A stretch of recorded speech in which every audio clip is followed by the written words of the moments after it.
Hi, this is Amalia Holm in my interview, my stay-at-home interview for the Russian portal Oops Music. And I have received a bunch of questions that I will read out loud and answer. Here we go. Tell us about your role, Silla, in the series Motherland, Fort Salem. How did your character influence you? Did you learn something from Silla, and how similar are you with her? Well, Silla, what I learned from Silla was how to flirt, maybe? I don't know. It's hard to pinpoint what I learned from that specific character. I mean, I learned a lot from working with the character because this was the biggest project I've ever been on, and just being in that completely new situation with myself and the people around me, it taught me stuff. I don't know, I felt like I grew a little. It's hard to pinpoint exactly what it was about, as it often is with growth, and I think it's also because I'm probably still in that growth, so I wouldn't say that I'm stepping up to the next level of being live. We're similar in the sense that we want to do the right thing, and we're kind of stubborn, both of us.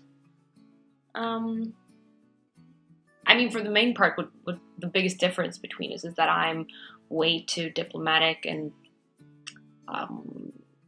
diplomatic would be the word, or like aiming for constructivism and always trying to see both sides of things, whereas Silla is much more black and white.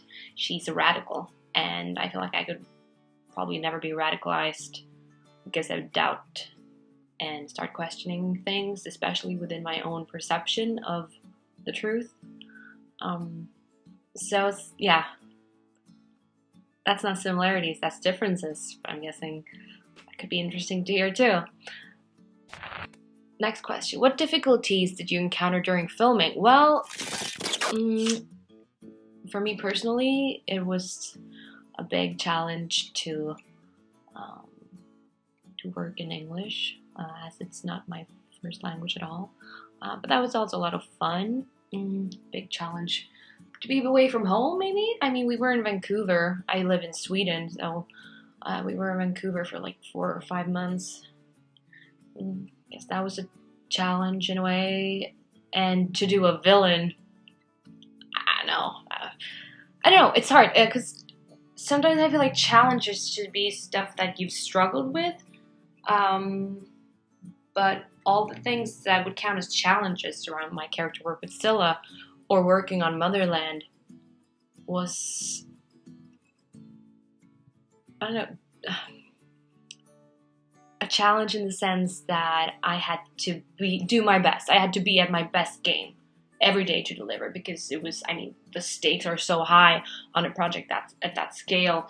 And sometimes, because like one day, maybe the rest of the cast or a different part of the production would be shooting big action scenes that would require a lot of like stunt work and technicalities and stuff, and machines maybe, and vehicles. Then on another day where it's mostly about an intimate scene or at the same stage in a studio or so, you kind of feel like at those days we had to work at a higher speed in some sense. So that was a challenge, that, when it's not physically and practically needed to take all that time because you're going up like on a hill or you're doing something very practical, then sometimes you'll have to compromise with time for conveying those emotions in an emotional scene. And that could be stressful at times, but I felt like there was also a lot of respect for the emotional scenes. And playing Silla, I'm mostly involved in intimate emotional scenes so far. Okay, next question. Do you communicate with actors outside the project? With whom most? Yes, I talk to all my fellow cast.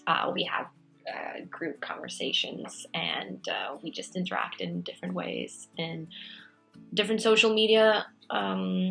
We would, if it weren't for the COVID virus world takeover, we would have been meeting in Texas for the world premiere at South by Southwest in March, and we'd all really looked forward to that, getting together with Elliot Lawrence, the creator, and Kevin Messick, producer.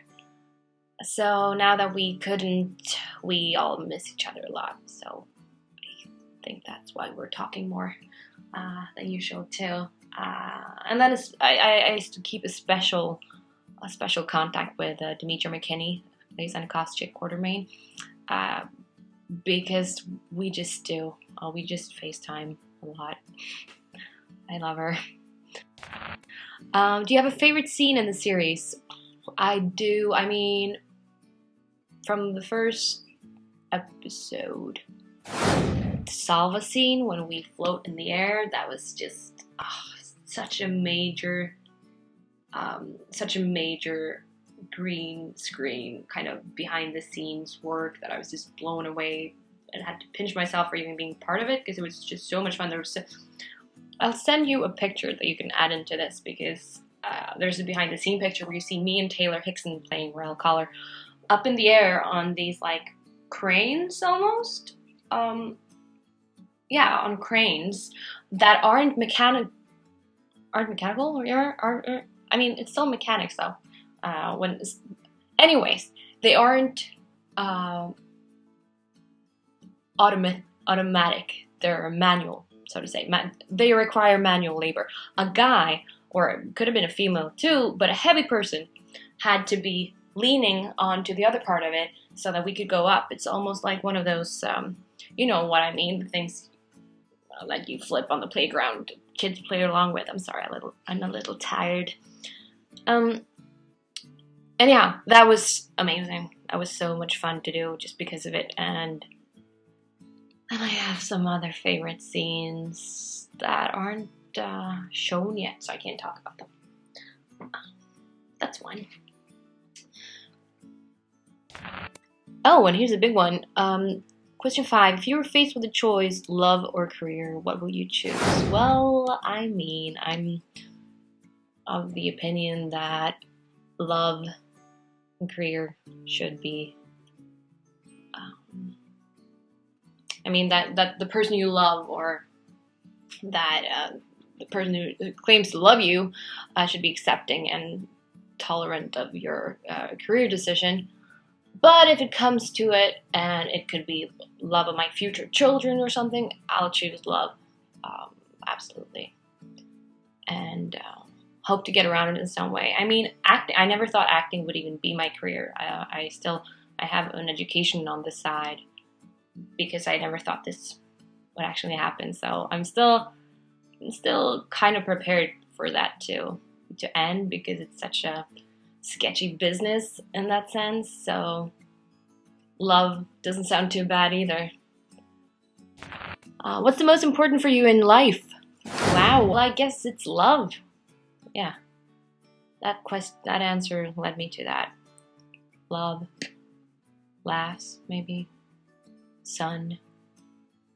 I mean, being a Swede, we just long for sun all winter year. So, what's the most unusual gift you've received from fans? These days, I'm just receiving so many marvelous fan art pictures of Silla in different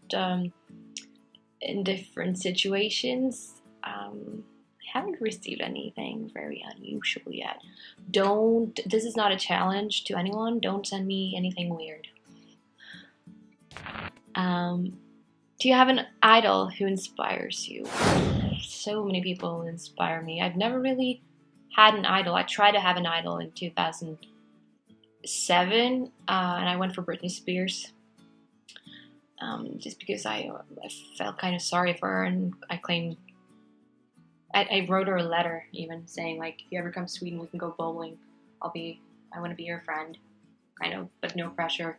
That was the sense morale of the letter. That was the message I was trying to convey.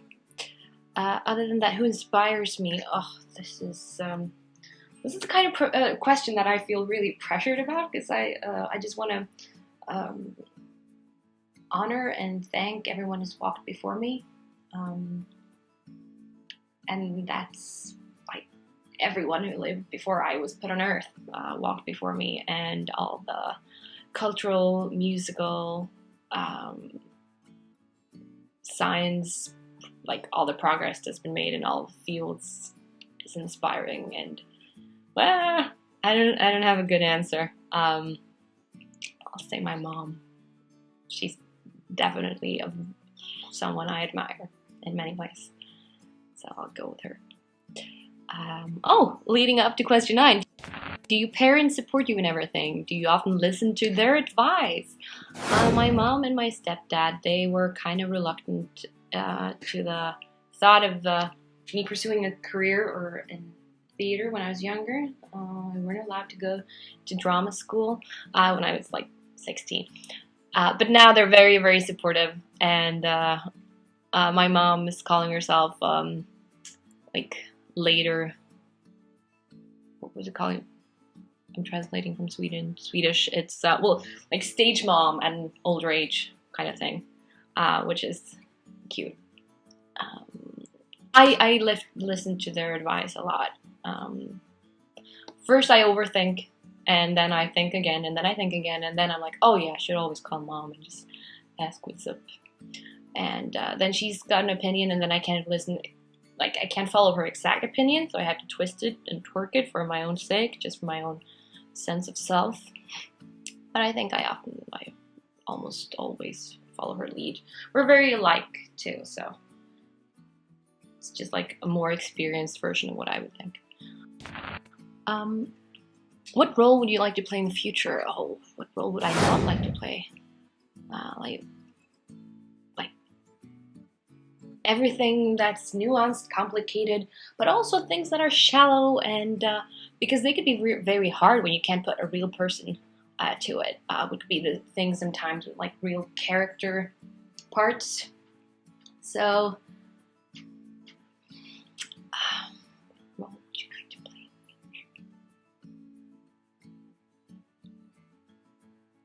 I'd like to play. I don't know. I think it's fun to play around with different levels of intelligence.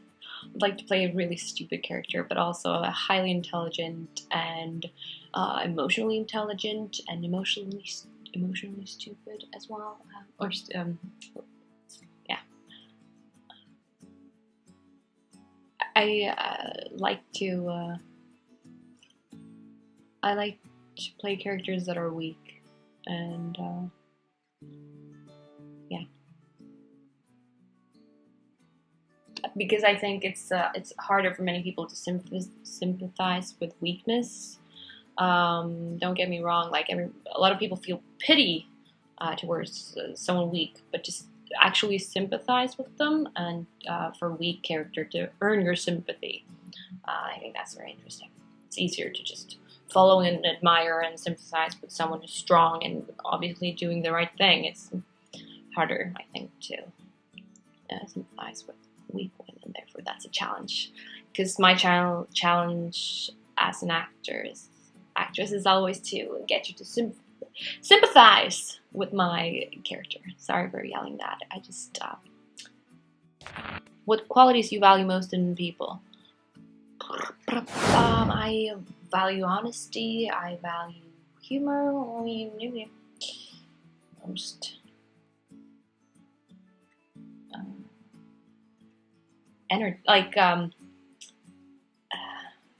activeness, active thought process, I guess. Oh, sorry for my hand. Speed of thought, high speed of thought. That's fun. Yeah.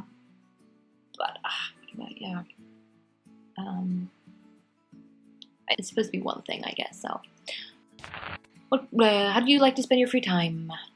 With the people I like in contact with, or in physical contact with, or now in FaceTime contact with, the people I love, and also new acquaintances. It's people. I like people. It's like people don't want to have free time anymore. people being like generalizing totalis, like that's many people are still going to work, of course, because having to earn a living and not having a mobile, flexible job like an actor could have, for example, or a student. Moving on. Do you listen to Russian music? Do you know any Russian artists? Oh God, this is a fun question.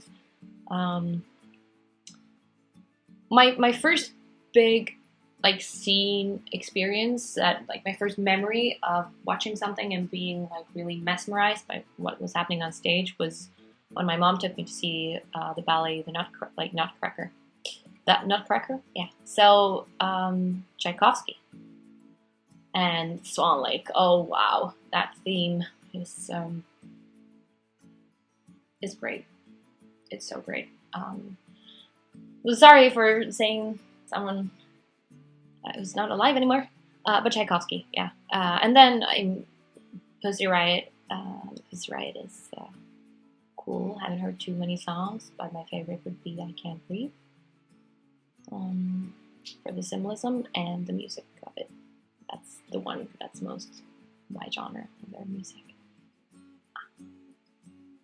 But on the note of Russian music and culture, it must be noted that last spring I was actually admitted to a university course in the Russian language, but I had to drop out because of work.